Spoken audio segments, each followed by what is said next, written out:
So let me start off by saying that what I will be talking about today is not just my work, but is a work that I've been doing with many people, and some of them are listed here.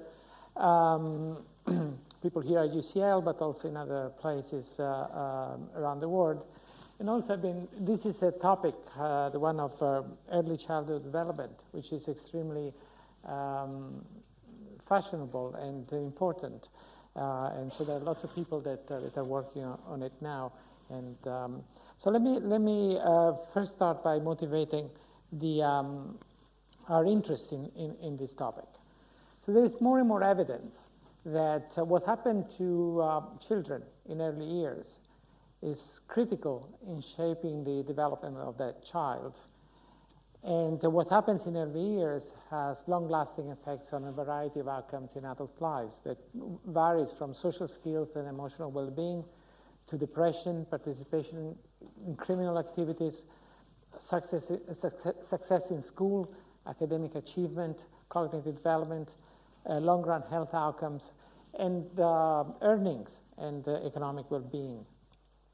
Just to give an example, I could have filled the lecture with examples of these sort of relationships. This is a graph taken from a paper by Janet Curry published last year in the American Economic Review, where the top part of the graph relates an index of cognitive development at age 6 to earnings of individuals at age 24, 27. And you can see that there's a very strong relationship. Cognitive development, even at age 6, as early as age 6, is a good predictor. And you can go even earlier. You can relate birth weight, which is well known to be influenced by what type of nutrition the child gets during pregnancy, to earnings 25 years later. So what happens in the first part of the life cycle, it is going to be extremely important. And it's not just cognition that is important. It's non-cognitive, what we call non-cognitive skills are also very important and have shown to be important. Many of you might have seen might know about the marshmallow experiment that was conducted 30 years ago at Stanford. You find these beautiful videos on YouTube where you see these children that were given a marshmallow, and if they were willing to wait for 10 minutes, they were given a second one. And so it turned out that the behavior of those children aged 3 to 4, in terms of their ability to self-control, was a very good predictor of their academic achievement and eventually of their earnings in adult life. This is a very impressive piece of evidence. We also know that cognitive and non-cognitive skills develop at different points in time. And moreover, they are affected to a very large extent by the environment where individuals live. In a way, I think there is a growing consensus that the old debate about nature versus nurture is quite obsolete. And even genes find different ways to express themselves depending on the environment where they can do that. We also know that there are important interactions between cognitive and non-cognitive skills in terms of during the childhood. And as these skills they develop, they interact in important ways with each other. Now, all this is consistent with a bunch of recent neurological research that indicates that the brain develops very early in life. Moreover, different parts of the brain that control different functions develop at different points in time. And the development of the brain is a function of the quality and range of early experiences interactions. And this is a graph that shows how different parts, different functions, for instance, seeing and hearing develops in the very early months, while receptive language and speech develops later. And of course, if the early functions have developed well, it is easier for functions that develop later to grow in an efficient way. Now, if this is true for everybody, this type of problems are surely extremely important in developing countries where risk factors that might affect negatively the development of children and therefore have an influence for the rest of their lives are particularly salient. According to an important set of papers published in The Lancet in 2007, there are about 200 million children around the world that are at risk of not developing their full potential. And here is a map about where these children are located. And the poor countries are where you can find them. In these countries, there are many risk factors that might affect the development of children. They range from nutrition and biofactors, undernutrition during pregnancy and early childhood, iron deficiency, iodine deficiency, in general, deficits in various micronutrients. In many of these countries, infectious diseases and parasites are very prevalent. There are other environmental factors like the lack of clean water, hygiene. In general, health conditions might be problematic. And there are psychosocial factors. When you live in poverty, you're unlikely to be stimulated. Parents might be thinking about other pressing issues like survival, and therefore might give less care to children. There is the violence, there is maternal depressions. These are all risk factors that have been shown to have a negative impact on the development of children. So poverty is associated with the lack of development. And the effect of poverty on child development are visible and they are dramatic. And we know that these lags that are accumulated in early years, as I said, they will be difficult to fill in later years. This is some evidence from Ecuador, where the development in receptive language skills of a set of children is plotted over their age, and the children are divided according to their the wealth decile of the family where they live. And so a score of 100, these are scores that are normalized by age.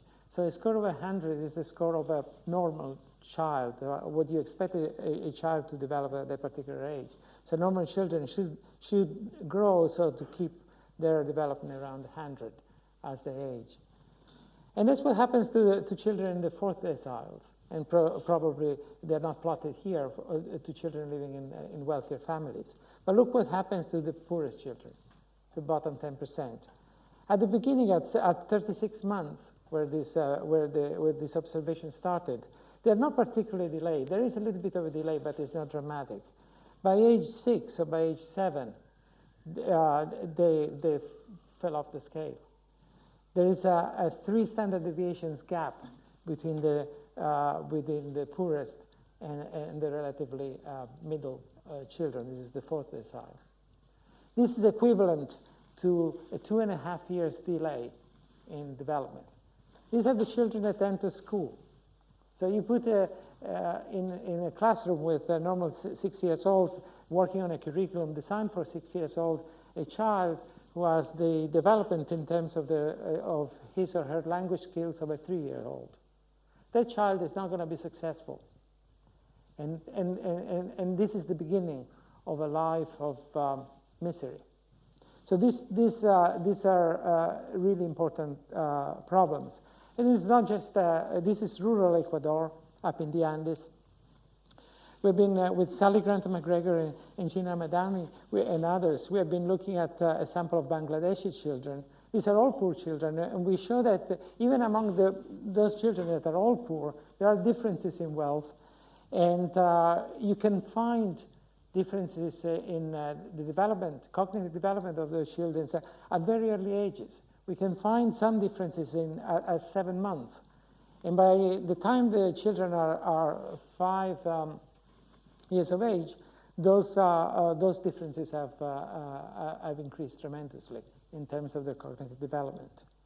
Moreover, which is particularly important, a large fraction, not all of it, but a large fraction of this delay seems to be related to stimulation, or in this case, the lack of stimulation. We have measures of the quality of the environment and stimulations that they receive. Something similar in Chile. So this is a middle-income country. In work that I've been doing with one of our graduate students at UCL, Pamela Jervis, on a sample of Chilean children, we find that there are important differences in the cognitive development of children, and they grow with age. By between 6 and 24 months of age, it's almost 0.4 standard deviations that more than doubles for children aged 24 to 16 months. And once again, a big chunk of this delay seems to disappear once you control for the inputs that the parents may give in terms of stimulation and in terms of other books, toys, etc. That a large chunk of this gap is associated. I'm not saying that it's causal, but there seems to be an association there. Early years are therefore very important in the long run. They're affected by the environment, they're affected by poverty. But just in the same way we see that they can be affected by a variety of risk factors, it means that the outcomes in early years are malleable. And the implication is that it might be possible to design interventions that can remedy these delays and can affect outcomes in early years, and as a consequence have long-run effects. And there is mounting evidence that this type of interventions, if well-designed, if successful, not only they affect outcomes in early years, but they have long-run effects. Let me just mention a few examples. There was a few years ago an intervention in Guatemala where a nutritional supplement reinforced with iron and other micronutrients was supplied in a randomly selected set of villages for 2 years. And these children were followed for over 30 years. Now, I don't want to go into the details of this table. We don't have enough time to go this, but just look at the difference in wages between the children that received that treatment between, say, 0 and 3 years, which are the first 2 rows, and the children that did not. There is a very strong and significant difference in the wage that they were able to command once they grew up and are 35 years later. Interestingly, the effect is much lower. It's 0.2 rather than 0.6. For the children that received this intervention between 3 and 5 years, 3 and 6 years of age. So yes, early years interventions can be effective in the long run, but has to be early. 3 years, after 3 years, it might be already too late. Now, this is a nutrition intervention in deprived Guatemalan villages. We can move to Michigan in the U.S. And there was a famous experiment that was done in the 60s, where a number of high-risk children aged between 3 and 4 were assigned to a high-quality preschool program. And then they were followed into adulthood. These were the results of this experiment. So the blue bars refer to the outcomes for children that received the intervention. The yellow ones are those that did not. So you can find effects, many years later on almost anything you look at. Number of percentage of youth arrested more than 5 times by age 40, 36% versus 55%. Percentage that earned more than $20,000 at age 40, 60% versus 40%. Graduated from high school, 65 versus 45. Basic achievement at 14, 49 versus 15. IQ of more than 90 at age 5, 67 versus 28%. So this is an intervention that seems to have been extremely successful. An interesting question is how costly is this intervention? Is it worthwhile? Does it cost a fortune? Well, the cost was, in $2,000, was about $15,000 per year per child. So it seems a fair amount. On the other hand, if you look at the benefits, here is what you save in special educations, $7,000. What the government makes by taxing the increased earnings that these children will earn is $14,000. The welfare savings, the welfare payment savings, another $2,700, and especially the savings in terms of crime and incident of crime can make this program extremely cost effective. Now, stimulation and nutrition interact, and there is evidence of that. In the 1980s, there was a famous study that was started in Jamaica, and Sally Grantham McGregor, who's sitting here in this room, and her team in Kingston, Jamaica, identified 129 children aged between 9 and 24 months, so early. And they developed a structured home visitation curriculum to promote cognitive stimulation as well as mother-child bonds. And the curriculum was delivered by community nurses, nurses' aides, through a 1-hour weekly visits to children's homes during 24 months. So it's a fairly intensive intervention. Now, the stunted children were randomly divided into 4 groups. One group received stimulation, another group received nutrition, another group received both, and then there was a control group. And the children were followed at the end of the intervention at age 7, 8, at age 11, 12, at age 17, 18, and last year at age 22, 23. The results were pretty stunning. This is from the first observation. You can see here, these were the control children. You can see the delay that they start accumulating relative to the non-stunted children. These are the children that received the supplementation. These are the children that received the stimulation. These are the children that received both. They almost catch up. But this is not the end of the story.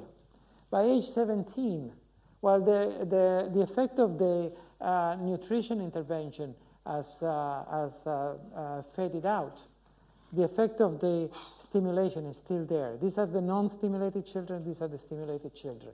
They don't quite make up all the way to the non-stunted children, but you can fill half the gap. This is 15 years after the intervention was finished. And this is 22 years after the intervention. This is a very recent study that I don't believe is published, but the results are being made available. This is the distribution of earnings in the current job.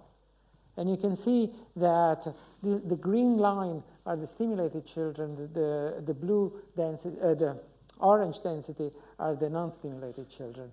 And you can see a shift in terms of earnings. How large is it?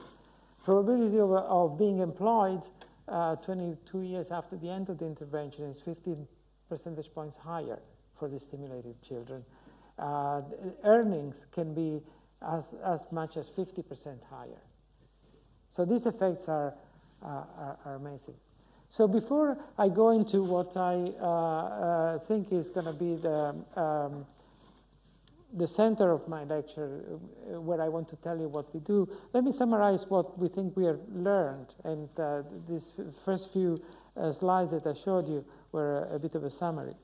We learned that development during the first 3 years sets the stage for long-term development. Human capital is a multidimensional concept, and its different dimensions are all important. Both cognitive and non-cognitive skills are important. Nutrition is important to develop, but stimulation is probably even more important and more effective in the long run.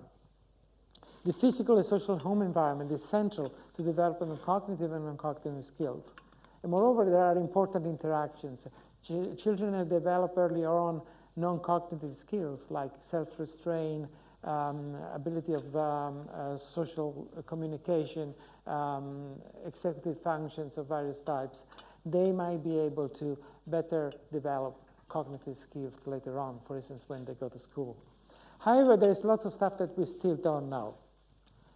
We still don't know, we still don't fully understand how nutrition affects the development of cognitive and non-cognitive skills. And I could give you lots of examples. I've taken 2 examples. One is about iron and zinc. We know that anemia is bad for young children because iron seems to be playing an important role in the development of the brain during early childhood. There's also some evidence that zinc is protective against a number of diseases. So you think, okay, zinc should also have an effect. Well, there is at least one study that shows that zinc has a negative effect on cognitive development, maybe because it counteracts the ability of the body to absorb iron. Now, I don't know all this, and the problem is that I'm not the only one not to know this stuff. There is still lots that needs to be learned. Iron, so iron seems to be good for children, but we're not sure whether it's a good idea to give iron in areas where malaria is endemic. There has been a famous study in Tanzania that showed that you might have very negative effects. So there's still lots that need to be learned, even in terms of the biology of these issues. We still don't know the role played by different inputs and their interactions. How does nutrition interact with stimulation, for instance? We still don't know what determines investment in human capital. And that's where economists like myself might have an important role to play. We need to understand what parents actually do. What are the constraints that poor parents face? Are simply problem of resources, or there's also information issues, knowledge, beliefs, attitudes? What role do they play? And importantly, I think, how resources are allocated within the family is still not completely clear. We have some idea that the mothers are better than fathers in caring about children, but we don't fully understand what determines all this. And what we don't know, we know that it is possible to construct effective intervention. What we need to know is how to construct cost-effective interventions, how to go from efficacy to effectiveness. And this is important because when you go to a politician, you say, look, this is, in the long run, this is going to be very beneficial. We spend $50,000 now. In 25 years, we'll recuperate $150,000, 1 to 10. That sounds a really great investment. Well, unfortunately, most politicians don't have such a long horizon. And they will want to have benefits now or to have really low cost. So it is crucial to build interventions that are cost-effective. And in the case of the very developing countries, there are budgetary issues. Simply the money is not there. So what is our research agenda? In terms of the work that we've been doing in this area, I think we have two main purposes. One is to try to understand this mechanism, both the formation of cognitive and non-cognitive skills, and what motivates and what determines the decisions that parents make about investing in their children. And then we want to identify cost-effective stimulation and nutrition intervention that can be scaled up and sustained. So over the last 3 years, we have developed a new intervention in Colombia. In collaboration with Sally, we have adapted her Jamaican curriculum that I mentioned earlier. And we are trying to deliver it using community-based resources. So we want to develop a program that can be scaled up. If we do show impacts, we want to be able to go to the Colombian government and say, these are the impacts, and this is how much it costs, and you can afford it. And that for this should be scaled up. This research has been financed by a patchwork of organizations and grants. So let me give you a little bit of a background to show you how we try to do this.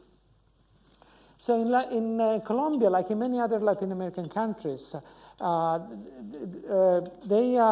build up these conditional cash transfer programs. The Colombian one is called Familias en Acción. One of the most famous ones, the Mexican one, was called Progresa. The idea is quite simple. They pay poor people if they comply with certain conditions that typically have to do with with investment in human capital and in children. So they have to take their children to growth and development checkups in health centers. They have to enroll into school. They have to have them vaccinated, etc. So these are all fashionable now throughout Latin America and in many other countries as well. So Familias en Acción in Colombia is now the largest welfare program in that country. So now the beneficiaries of this program, which account for about 20% of the poorest families in Colombia, within a neighborhood or within a village, they elect a representative, which is called the Madre Leader. And so the mandate of these Madre Leaders, which are elected every 2 years, is to connect with the administration of the program and organize a number of activities. Now, having worked on the evaluation of this particular program, one thing that we realized that at the very early stage is that Madre Leaders are different. These are women that are very distinct, very distinguishable from the other women in the community for their leadership skills, for their education, for their they're more entrepreneurial, they're more community networking abilities. And so the idea we have is that these skills can be used. These are smarter women, these are entrepreneurial women, and they live in the communities. And we might be use those skills. So the idea is to use these human resources available in the communities. And so we train and hire the Madre Leaders so that they deliver the stimulation curriculum that we adapted from the Jamaican curriculum through weekly home visits. Using local resources is not only cheaper, but it can mobilize local communities and spread information on child development. At the same time, the program introduces a new institution and improves knowledge and understanding of child education. Now, to train the Madre Leaders, we also need to hire and train some psychologists who eventually become supervisors and support staff for the Madre Leaders. So we have to set up an entire structure. So this is the program. The intervention itself is made of a number of components. I've put some pictures here. So the curriculum. The curriculum is extremely well structured. Every week has got its own activity. This is a page from the book, from the curriculum. So it's specific. So this is month 32, first week. So it's, every week there is a different set of activities, and tells what are the games that are supposed to play, what are the activities that are supposed to do, there are instructions. These are some of the puzzles we do. The first one on the left is the easiest puzzle. The child simply has to, this comes out, the round part of the flower, has to fill it in. The clown has got a square that comes out, so it's a little bit more difficult. The house is quite difficult because there are all sorts of pieces that you have to put together. So as the child grows, you make available harder and harder puzzles. We have story cards, so this coffee growing, and then it's put into sacks, it's taken to the market, and eventually you have a nice cup of coffee. The butterfly story. So we provide this to the mothers and encourage the mothers to interact with the child to form these bonds, to use words, to use language, to develop skills in the child. We produce some little books. This is one of the stories. There is a dirty shirt that the mother washes and then dries. So simple stories that are appropriate to the culture and to the language. An important and very successful enterprise is how to build toys with stuff that is around the house. So we use plastic bottles, collars, rags, all sorts of things. And these are example of toys that the mothers eventually build and give to the children. So we also have, as in the original Jamaica study, we have a nutrition part. We don't use calories. We have micronutrients. These are sprinkles. So these are little sachets that contain this little powder which has iron, zinc, vitamin A, and vitamin C. It's one a day. You put it on food. There's no taste, no color, and provides all the important nutrients. This is one of the reasons why this research has been so much fun, is that you have to learn all sorts of skills.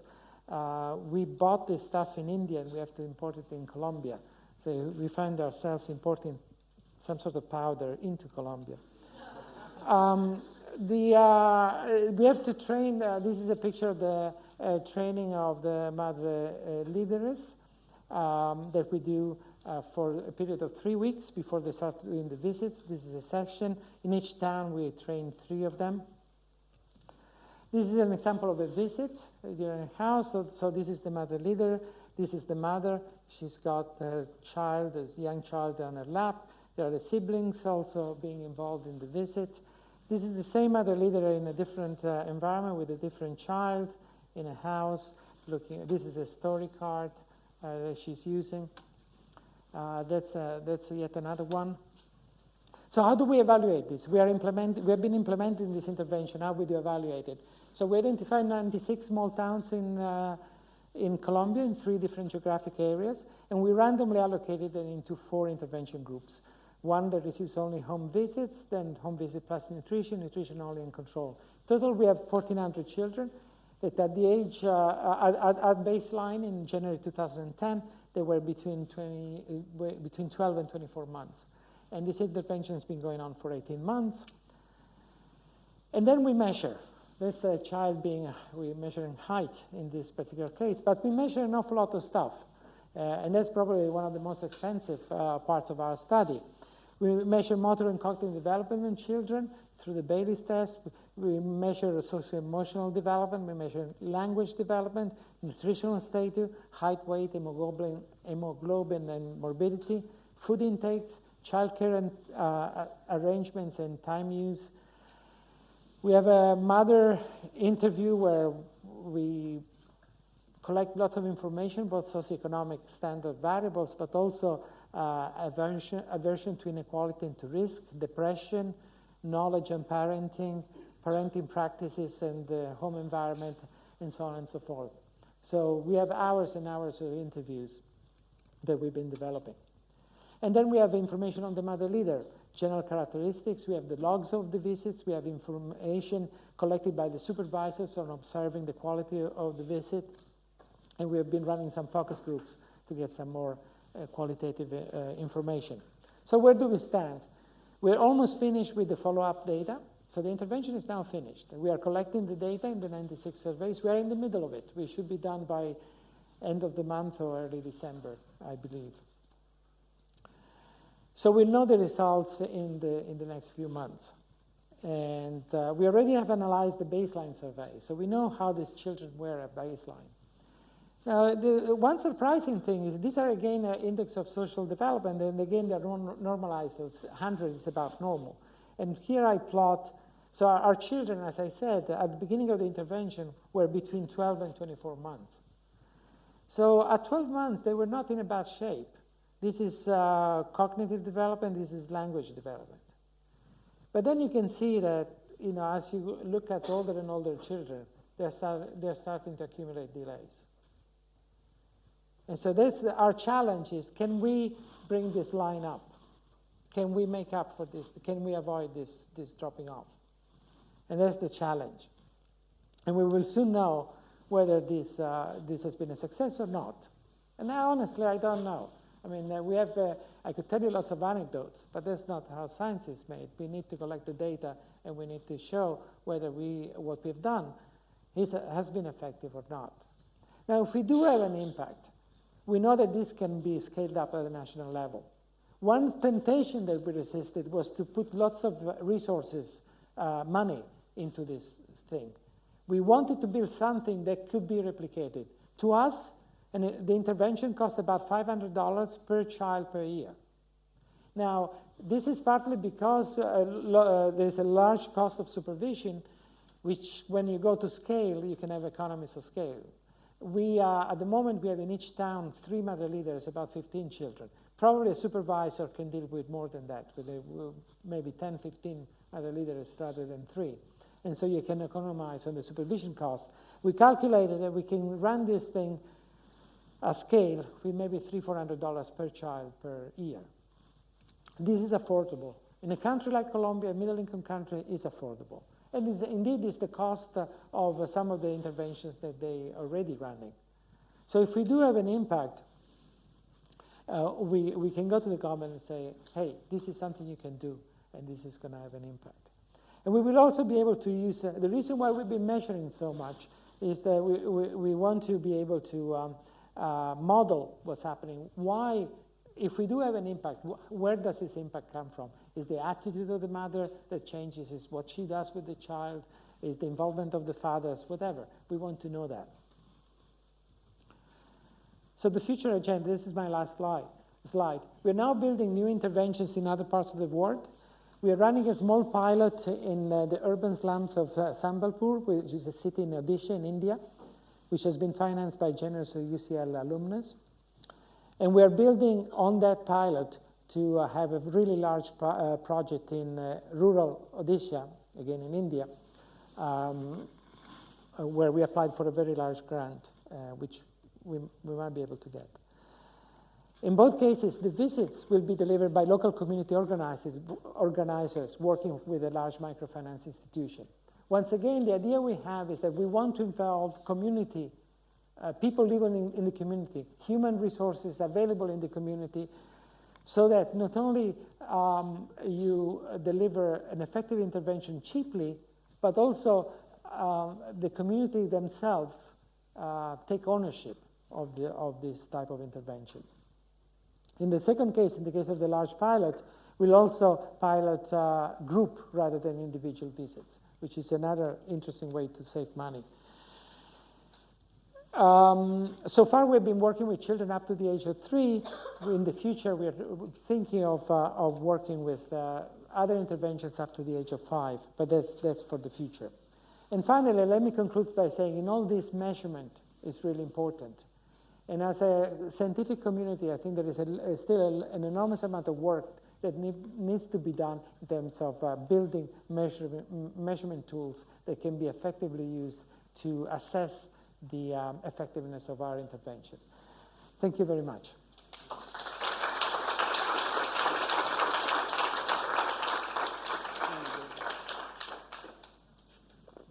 Very short amount of time for questions. But a couple of questions, please, before.